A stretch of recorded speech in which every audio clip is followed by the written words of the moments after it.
Doktrin itu bisa masuk karena masyarakat tidak memiliki pengalaman dan pemahaman atau pengetahuan tentang sesuatu. Kenapa kamu miskin? Ya, ya sudah, memang takdirnya begitu. Kenapa kamu kaya? Ya memang takdirnya begitu lah. Terus begitu terus, ya tidak salah sih. Misalnya kalau mau kaya, sholat duha 6 rakaat. Pas dikerjakan tidak kaya-kaya. Ya kan? Umar bin Khattab, Abu Bakar As-Siddiq itu sudah kaya sebelum masuk Islam. Lalu ngamuk bapak-bapaknya. Jadi kita definisikan dulu, pertanyaannya adalah tentang psikologi masyarakatnya, bukan tentang bagaimana doktrin itu dilakukan sehingga masyarakat terdoktrin. Itu tolong dibedakan ya. Jadi sekarang kita mau membahas dari realitas keadaan masyarakatnya. Mengapa masyarakat mudah terdoktrin dan taklid buta? Tanda tanya. Tentu saja ada banyak faktor-faktor yang bisa kita urai lagi, tetapi dari banyak faktor itu saya pilih 3 faktor utama yang menurut saya itu utama. Yang pertama adalah mayoritas manusia memang irasional, memang bertindak, berperilaku, menjalani hidupnya itu secara irasional atau tidak rasional. Ada beberapa artikel yang bisa teman-teman baca dan eksplorasi, yakni seperti dari Tempo, survei parameter politik Indonesia, mayoritas pemilih Indonesia lebih mengedepankan faktor emosional ketimbang rasional. Dari Liputan 6, mayoritas orang Indonesia dinilai irasional. Dari NU Online, terorisme, irasionalitas, kekerasan agama. Dari Kompas, polarisasi kian irasional, narasi agama dan kebangsaan terus terjadi dalam beberapa waktu terakhir, itu tahun 2021. Kemudian dari UIN Sunan Gunung Jati Bandung, kini masyarakat semakin irasional. Nah itu dari beberapa dimensi ya. Kemudian kita juga bisa melihat ini dari dimensi atau perspektif bisnis, bahwa perilaku konsumen itu irasional. Jadi memang dari dasarnya itu manusia itu irasional. Mereka lebih mengedepankan sisi emosionalnya, bukan rasio tapi emosional, keyakinan, perasaan dari daerah sini, afektif bukan kognitif. Poin yang kedua adalah agama selama ini diperkenalkan sebagai sesuatu yang tak terjangkau oleh akal, nalar atau kalkulatif realitas, bahkan juga ajaib-ajaiban. Dan ini kerap sekali kita temukan. Agama itu diperkenalkan sebagai sesuatu cara yang mencapai sesuatu secara ajaib-ajaiban. Contohnya adalah bagaimana astut-astut sedekah. Ayo sedekah 1 juta nanti akan diganti sepeda motor, akan diganti mobil. Karena orang pengen mobil, akhirnya sedekah 1 juta atau mensedekahkan motornya. Bahkan ada banyak kisah yang mensedekahkan seluruh hartanya, rumahnya dan lain sebagainya, terus bangkrut, terus kesusahan hidupnya. Karena agama diperkenalkan sebagai sesuatu yang ajaib-ajaiban. Nah ini tidak saya elaborasi lebih dalam karena akan lebih panjang lagi. Agama juga kerap kali diposisikan sebagai sesuatu yang tidak membumi, sesuatu yang tidak sehari-hari. Bahkan kerap agama juga dibicarakan atau diposisikan diametral berlawanan dengan nalar dan iptek. Ilmu pengetahuan dan teknologi di sini bukan hanya sekedar ilmu pengetahuan matematika, fisika, bukan begitu, tetapi juga termasuk sosiologi, antropologi, dan lain sebagainya. Dan juga termasuk psikologi. Jadi iptek itu sudah mengandung ilmu pengetahuan apapun serta perkembangan teknologi. Nah ini adalah sebuah skema sederhana bagaimana doktrin itu masuk ke ruang-ruang masyarakat dan dia aktif di ruang-ruang sosiologis, psikologis masyarakat. Yang pertama adalah realitas pencapaian pemahaman dan pengalaman manusia dengan agama itu gapnya, ada sebuah gap kosong di situ.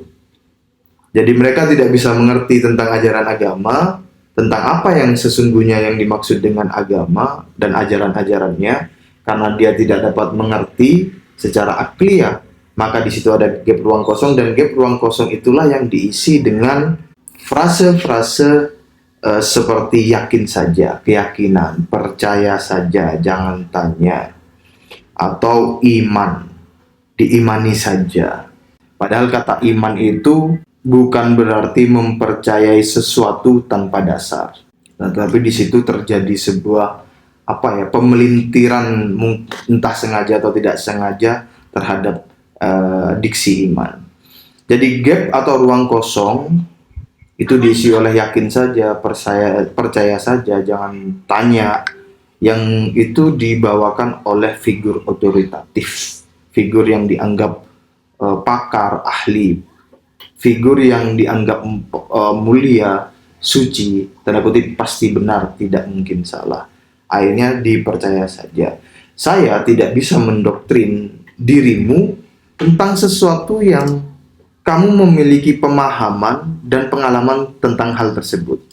Sebagai contoh, kalau saya mengatakan, Mas, Mbak, gula itu asin, tentu Anda akan menolak. Sehebat apapun narasi yang saya bikin, atau sekuat apapun otoritas sosial yang saya pegang, tentu ketika saya mengatakan gula itu asin atau garam itu manis, itu tidak bisa berlaku, tidak bisa masuk sebagai sebuah doktrin kepada dirimu. Sebab kamu memiliki pemahaman, pengetahuan, dan pengalaman nyata terhadap bagaimana rasa gula dan rasa asin. Doktrin itu bisa masuk karena masyarakat tidak memiliki pengalaman dan pemahaman atau pengetahuan tentang sesuatu. Tetapi sesuatu itu harus dia anut. Entah bagaimana caranya, dia memiliki sebuah patron berpikir atau platform berpikir. Aku memang tidak mengerti sih, belum memiliki pengalaman, tetapi itu harus aku adopsi ke dalam sistem keyakinanku. Maka untuk mengkompensasi atau mensubstitusi perasaan atau dorongan wajib itu, maka disitulah doktrin digunakan sebagai alat legitimasi bagi dirinya sendiri dan digunakan oleh pihak luar untuk mendoktrin orang lain.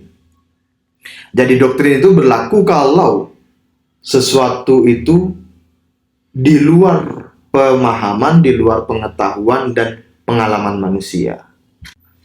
Selanjutnya, poin yang ketiga adalah masyarakat tidak terbiasa atau tidak terlatih berpikir.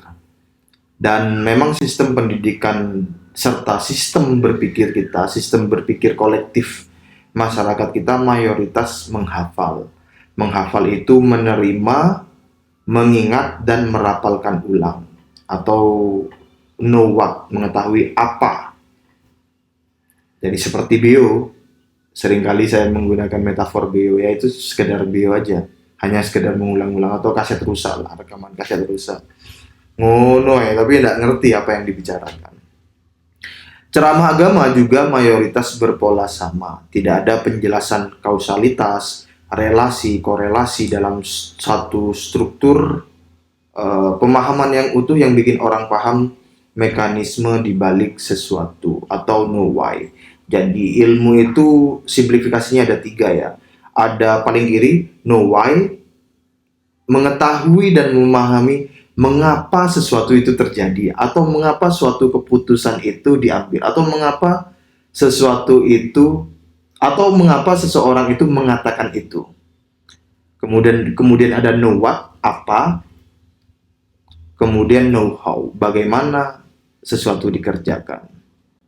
Nah, selama ini masyarakat itu memang bergelut, katakan saja secara kasarnya 98% dengan know what, mengetahui apa, ini korek. Tetapi tidak dilatih atau diajarkan bagaimana cara membuat korek atau know why. Nah, know why ini itulah letak filsafat, etika, mekanisme atau saya metaforkan sebagai pabrik keputusan. Nah, kita tidak diajarkan untuk bagaimana membangun pabrik keputusan kita sendiri. Kita hanya dijejali dengan know what, know what, know what, know what, know what, know what. Mengetahui apa, ini, apa, tapi tidak diajak untuk berpikir mengapa sesuatu itu terjadi dan seterusnya dan seterusnya. Kemudian ada know-how juga. 3 poin ini, know why, know what, dan know how itu bisa kita ekuivalenkan. Know what itu adalah fikih, kemudian know how itu tarikat. Know what itu bisa kita sebut syariat lah dalam maknanya yang sempit. Kemudian know how itu tarikat atau torikoh. Bagaimana fikih itu dijalankan, bagaimana syariat itu dijalankan, dikerjakan, dipraktekkan, diimplementasikan.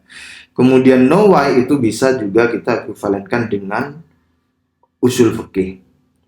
Atau lebih dalam lagi, mengapa usul fikih itu bisa terbentuk begitu? Nah, itu lagi know why. Jadi know why itu tidak hanya satu level, tapi dia juga berlevel-level. Sebagai contoh, mengapa barang ini jatuh, kalau kita lempar ke atas pasti jatuh ke bawah. Oh, karena ada gaya gravitasi yang menarik ke bawah. Mengapa ada gaya gravitasi menarik ke bawah? Nah, itu kita cari lagi. Oh, karena posisi bulan itu begini. Bulan itu energi daya tariknya begini, Neptunus itu begini, Saturnus itu begini, matahari itu begini, sehingga kemudian membentuk bumi juga akhirnya memiliki gaya gravitasi dengan kecepatan kalau tidak salah ya 6,19 meter per second atau bagaimana gitu ya. Nanti di Google aja. Loh, mengapa kok angkanya segitu? Oh, angkanya didapat dari sini, dihitung. Kenapa kok itu begitu? Sampai pada substrat terakhir tidak bisa dibahas lagi karena dialah substrat yang paling inti, paling akhir. Nah, di situ akan ketemu ya sudah memang pabrikan akhiratnya begitu. Nah, itulah kekuasaan Allah. Tapi sebelum kita mengatakan itulah kekuasaan Allah, itulah takdir Allah, itulah ketetapan Allah, kita mengerti perjalanan ilmunya, perjalanan relasinya, korelasi, kausalitas secara utuh. Oh, begini. Nah, selama ini masyarakat dan kita itu tidak diajarkan meneliti atau berpikir secara konstruktif begitu, tapi langsung kepada ujung. Ya sudah, memang takdirnya begitu. Kenapa kamu miskin? Ya sudah, memang takdirnya begitu.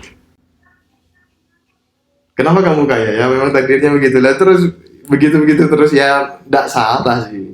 Kan kita dalam konteks ini tidak berbicara tentang benar salah ya. Tapi ya itulah realitas yang terjadi di masyarakat. Lalu mengapa ceramah agama juga mayoritas berpola sama, yaitu menghafal dan sekedar memberi, tidak menjelaskan secara konstruktif? Ya karena realitas masyarakatnya mayoritas tidak kuat diajak berpikir. Dan memang begitu, itu tidak hanya terjadi di masyarakat Indonesia, tapi hampir di seluruh dunia di berbagai dimensi. Contoh lainnya adalah bagaimana judi slot itu bisa digemari oleh masyarakat Indonesia. Itu kan perilaku yang irasional, tetapi ya laku gitu.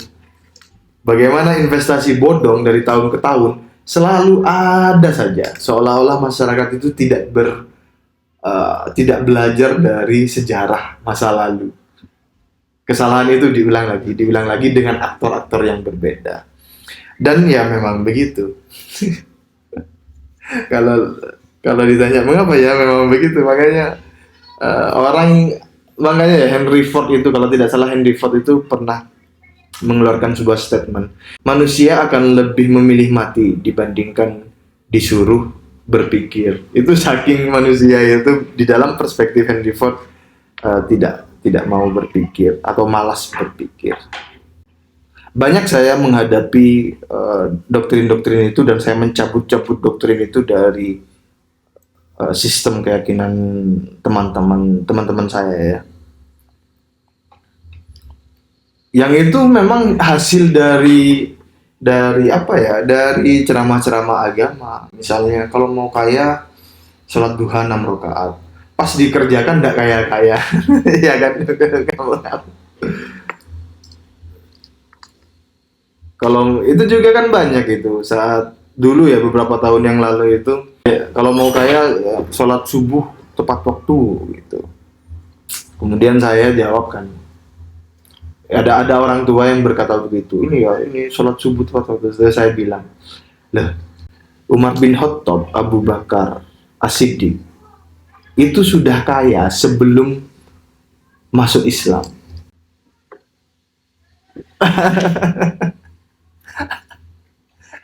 Lalu ngamuk bapak-bapaknya dan ibu-ibu yang mendengarkan ngamuk. Ya karena memang begitu ya. Dan itu memang apa ya? Termasuk peninggalan peninggalan warisan-warisan dari ajaran-ajaran orang tua baby boomer begitu. Tujuannya ya baik supaya orang sholat tepat waktu. Tetapi secara keyakinan itu keliru. Nah ini kalau dibahas nanti banyak orang yang tersinggung nanti. Makanya kadang-kadang sudah lah, biarkan saja. Kira-kira begitu. Silakan teman-teman bagi yang mau menambahkan silakan tambahkan di kolom komentar. Terima kasih. Wassalamualaikum warahmatullahi wabarakatuh. Assalamualaikum warahmatullahi wabarakatuh. Selamat siang teman-teman. Dan selamat siang juga bagi budak-budak imigran Yaman, Bani Yuya Dukun Fir'aun. Hari ini saya mau membahas sebuah pertanyaan dari akun bulbul7878 strip BJ2FC. Pertanyaannya adalah, Bang bikinin tesis, bukan pertanyaan ya, permohonan. Bang bikinin tesis secara ilmiah tentang psikologi masyarakat yang mudah terdoktrin dan taklid buta. Kemudian ini dikomenin oleh beberapa teman-teman yang lain. Bagus itu, saya dukung karena doktrin dilakukan mereka secara berulang-ulang dan dengan iming-iming. Cara itu ada dalam ilmu bayan. Up Bang Rifki, up komen ini, up cinta ulung.